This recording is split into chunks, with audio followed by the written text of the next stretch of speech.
दोस्तों नमस्कार। दोस्तों आज हम लोग बात करने वाले हैं उद्धव ठाकरे के बारे में। जी हाँ, बाला साहब के सुपुत्र, हिंदू हृदय सम्राट बाला साहब के सुपुत्र, जो वो बाला साहब जिन्हें हिंदुत्व का एक चेहरा माना जाता था।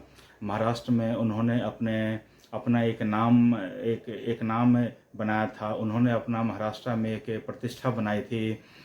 दिल्ली के नेता हो या महाराष्ट्र का नेता हो, कितना बड़ा नेता हो या छोटा नेता हो, बाला साहब ठाकरे उनसे मिलने कभी नहीं जाते थे। जिस किसी नेता को काम होता था या कभी बाला साहब को भी काम होता था तो वो नेता को अपने घर में बुलाया करते थे और नेता उनके घर जाते थे मिलने के लिए। बाला साहब जब तक जीवित रहे तब तक उन्होंने यह ऐलान कर रखा था कि वो कभी सत्ता में शामिल नहीं होंगे, बल्कि अपने बंगले मातोश्री में बैठकर सत्ता का संचालन करेंगे।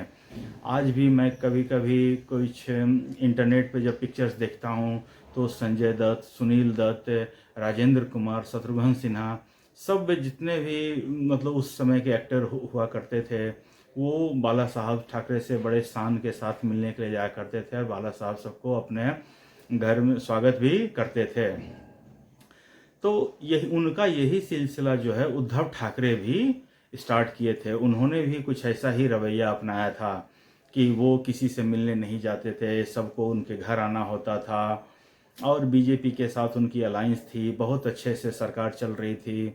जब 2019 के आसपास जब भाजपा और शिवसेना का अलायंस चल रहा था, तो जिसमें मुख्यमंत्री देवेंद्र फडणवीस थे, तो उद्धव ठाकरे कई बार अपने अपने जो उनका जो एक मुखपत्र है सामना, उसके जरिए उन्होंने देवेंद्र फडणवीस की, मोदी सरकार की आलोचना करते थे। लेकिन चलो बीजेपी वाले इसकी मतलब इन सब बातों को दरकिनार करके सरकार आगे चला रहे थे। इसी बीच जब पिछला बार मुंबई में इलेक्शन जब हुआ था, बीजेपी और शिवसेना दोनों मिलकर साथ मिलकर लड़े थे और उनका ये एक समझौता था कि जिनकी भी ज़्यादा सीट आएगी वो उनका सीएम का कैंडिडेट बनेगा। और बीजेपी की ज़्यादा सीट आई तो देवेंद्र फडणवीस फिर से सीएम बन गए। लेकिन कहते हैं ना, जब आपके पास सोचने की समझने की शक्ति न हो तो आपके पास कम से कम एक अच्छा सलाहकार तो होना ही चाहिए। यहीं पर उद्धव ठाकरे मार खा गए।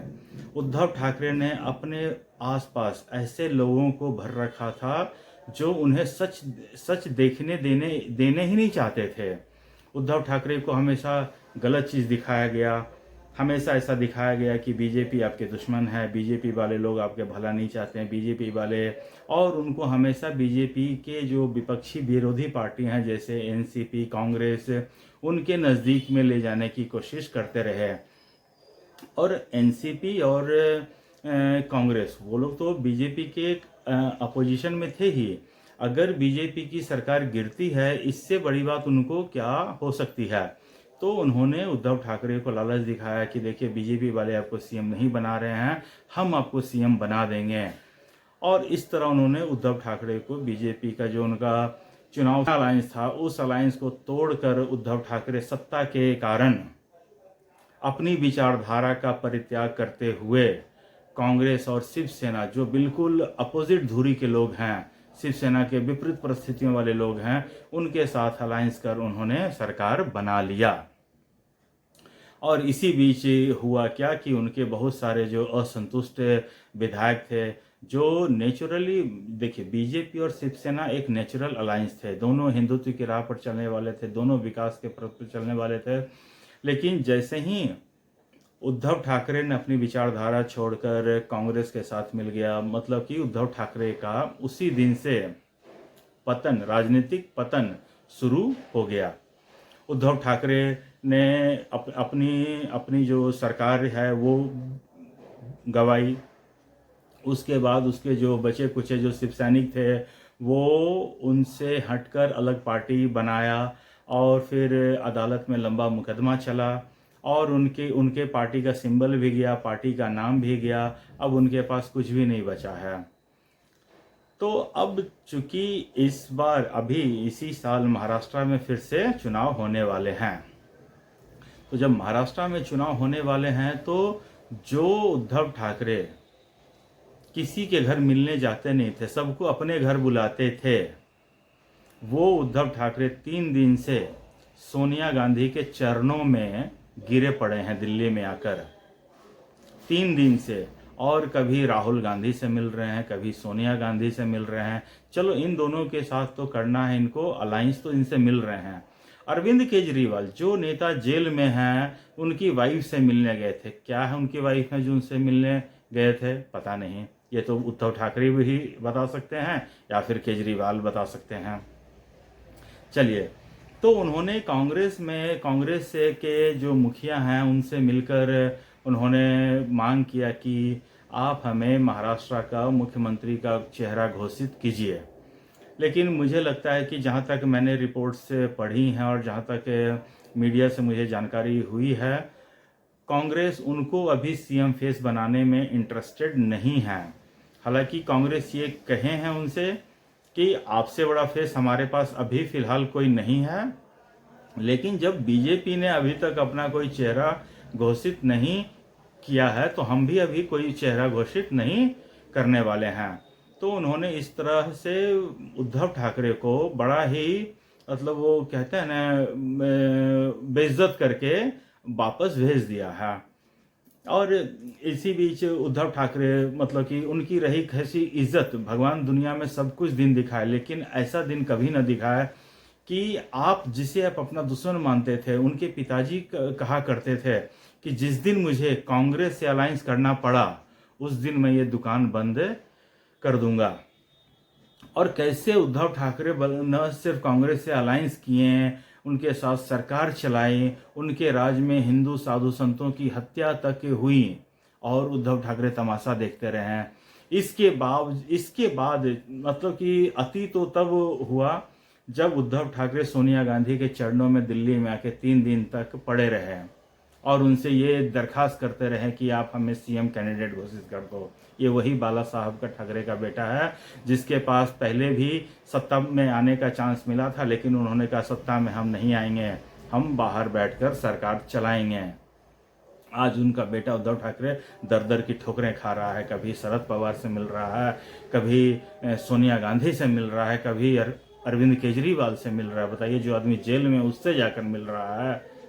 इसी बीच संजय निरुपम जो कांग्रेस के पहले थे सदस्य, वो अभी कांग्रेस छोड़कर पता नहीं शिवसेना में अभी आजकल हैं। उन्होंने आरोप लगाया कि संजय राउत के घर में उद्धव ठाकरे किसी गुप्ता ब्रदर्स से मिले हैं। गुप्ता ब्रदर्स की फाइल काफ़ी लंबी है, उस मुद्दे पर अभी मैं नहीं जाना चाहता हूँ। गुप्ता ब्रदर्स कौन है, इसके बारे में मीडिया में काफ़ी रिपोर्ट फैल रहा है। क्यों मिलना चाह रहे हैं, किस लिए मिले हैं, ऐसे मर्डरर्स, क्रिमिनल्स से? क्या उद्धव ठाकरे का सचमुच मैं मतलब कि ऐसे ही लोगों से वास्ता है क्या? पहले भी देखिए, जब उनकी सरकार थी तो परमवीर सिंह या फिर सचिन वाजे, सारे चोर सारे उनके साथी थे। आजकल सब जेल में है, पता नहीं जेल में है, फरार हैं, पता नहीं, लेकिन सब ऐसे ही हैं। उद्धव ठाकरे एक गलती के बाद दूसरी के बाद तीसरी गलती पे गलती करते जा रहे हैं। उन्होंने अब जब उनकी सत्ता थी तो उन्होंने तानाशाह की जो हाइट होता है, इंतहा, वो पार कर दिए थे। रिपब्लिक भारत के अर्नब गोस्वामी को दिन दहाड़े उठवा लिया था, घर से गिरफ्तार कर लिया था, लेकिन वो तो शुक्र हो कि न्यायालय थे, उस समय भी न्यायालय थे। उस समय अर्नब गोस्वामी को कोर्ट के कहने पर रिहा किया गया था। बताइए, कंगना रनावत का घर को तोड़ दिया था, उसके लिए उनकी कोर्ट में किरकिरी हुई। कितना मतलब कि बेशर्मी की इंतहा कर रखा है, शर्म नाम की चीज़ नहीं बची है उद्धव ठाकरे में। सिर्फ पता नहीं कौन सी प्रतिशोध की ज्वाला बैठे हुए हैं कि हमको बीजेपी से प्रतिशोध लेना है। किस बात का प्रतिशोध लेना है पता नहीं चलता है। और कल मैं देख रहा था टीवी पे कि उद्धव ठाकरे बाहर आकर सोनिया गांधी से बात करके बाहर आकर मीडिया से बात कर रहे थे। तो मीडिया वाले ने किसी ने उनसे पूछा कि बांग्लादेश में हिंदुओं की हत्याएं हो रही हैं, इस पर आप कुछ कहना चाहेंगे? तो देखिए, उनकी उद्दंडता देखिए, वो क्या कहता है कि अपने पापा से बोलो ना, युद्ध रुकवा देगा। अपने पापा को बोलो, जब वो तुम्हारे पापा जब रशिया यूक्रेन का वार रुकवा सकता है तो ये काम भी कर सकता है। मतलब ये बोल रहा है कि मीडिया मोदी को ये बोल रहा तुम्हारा पापा है। अगर मीडिया में से किसी में बोलता था कि तो तुम जिससे मिलकर आ रहे हो तुम्हारी अम्मा थी क्या, कि मौसी थी तुम्हारी? शरद पवार के चरणों में जो तुम जाके बैठे रहते हो वो तुम्हारा क्या फूफा है कि मौसा है? जैसे जैसे राजनीतिक परिपक्वता बढ़ती है, नेताओं को अपना मैच्योरिटीनेस दिखाना होता है। ऐसा नहीं होना चाहिए कि आप प्रतिशोध के लिए आप कुछ भी बोल सकते हैं किसी को। ये सब गुण नेताओं को आना चाहिए। दोस्तों, तो आज बस इतना ही अपडेट के साथ मुझे आना था। मैं आप लोगों के सामने आया हूँ। आप लोग का ये मेरा जो एनालिसिस था वो कैसा लगा, आप लोग मुझे बताइए। और फिर मिलते हैं आपके साथ कुछ और नए अपडेट के साथ। तब तक के लिए नमस्कार, धन्यवाद।